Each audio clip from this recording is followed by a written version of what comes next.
Welcome to Second Shot Cinema, where we find the silver linings in cinema's cloudiest skies. Today, we're diving into the top 10 redeeming performances in the worst movies ever. These are the stars who shined so bright, they almost made us forget how bad the rest of the film was. Almost. Let's get started. At number 10, we've got Eddie Murphy proving that actions really do speak louder than words. Picture this, a man who's literally lost his voice, fighting to keep his world from falling apart, using only facial expressions and frantic gestures. That's Eddie Murphy, turning a silent struggle into a comedic symphony. Remember the scene where he's desperately trying to order coffee without saying a word?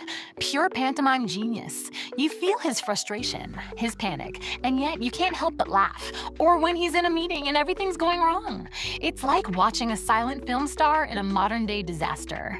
Murphy didn't just act, he orchestrated chaos with a finesse few could match.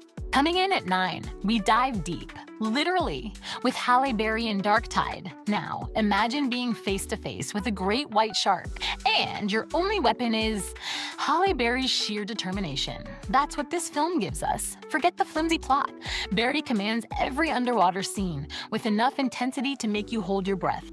Take the scene where she's guiding a nervous diver into shark territory. Berry's calm reassurance is so convincing, you'd almost believe she's done this 100 times. And when she's squaring off against her ex, you're glued to the screen, wondering who's going to blink first. But it's that climactic face-to-face with the shark that seals it. Berry's fearlessness feels real. And in that moment, you're rooting for her to win against the shark and the script. Sliding into number 8, Antonio Banderas, the brooding hero we didn't deserve in Ballistic, X vs. Sever. This movie's plot is a tangled web of explosions and something about secret agents. But Banderas? He's laser-focused, delivering lines like they're life-or-death proclamations. Picture this, him, perched on a rooftop, surveying his target. The tension is palpable. You're not sure what's about to happen, but Banderas makes you care. Then there's that quiet moment at the bar where he's nursing a drink and his regrets. It's a rare pause that hints at a backstory far more interesting than the film lets on. And when the final showdown arrives, it's like watching a masterclass in action, even if the movie itself forgot to enroll. At lucky number 7, Diane Lane turns up the tension in The Glass House. She's the perfect picture of suburban perfection, until she's not.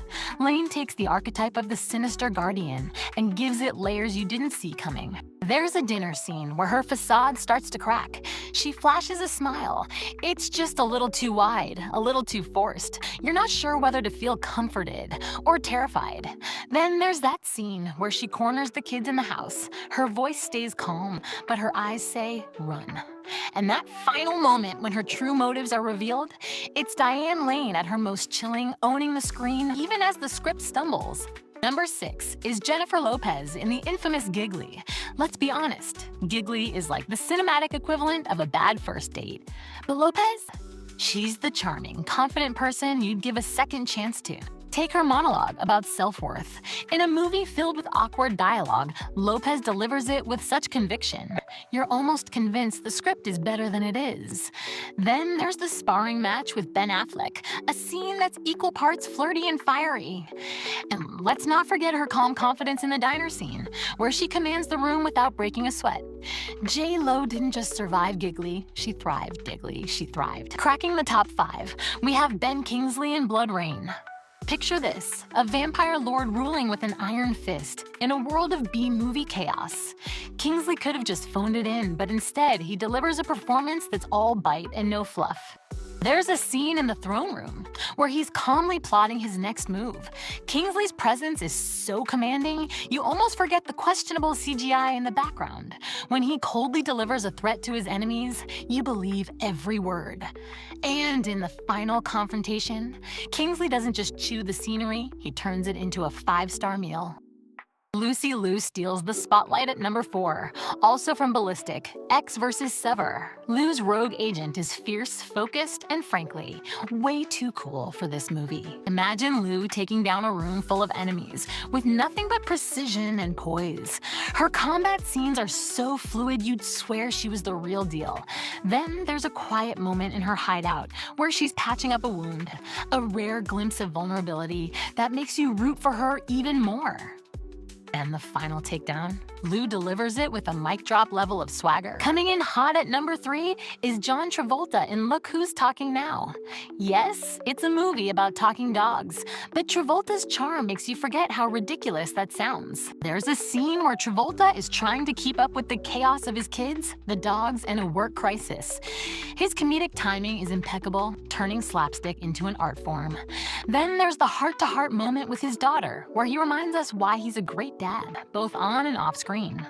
And of course, the dance-off scene, classic Travolta and pure joy. At number 2, Jessica Alba, who made The Love Guru somewhat bearable. While the movie bombards you with cringe humor, Alba's sincerity is like a breath of fresh air. Take the scene where she's rallying the hockey team. Her enthusiasm feels genuine, and for a moment, you're invested. Then there's her quiet confrontation with the guru, where she holds her ground with poise and grace. And the romantic subplot, Alba's earnestness gives it a sweetness that's sorely needed. And finally, at number 1, the legend himself, Morgan Freeman in Dreamcatcher. Imagine narrating a story about alien parasites and still making it sound profound. That's Freeman. There's a scene where he's rallying the troops, and every word feels like gospel. Then there's his quiet moment of reflection, where you see the weight of his decisions in his eyes. And the final confrontation?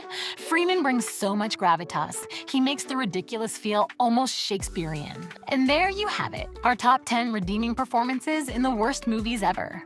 These stars proved that even in the worst films, great acting can shine through. Did we miss any of your favorites? Let us know in the comments below.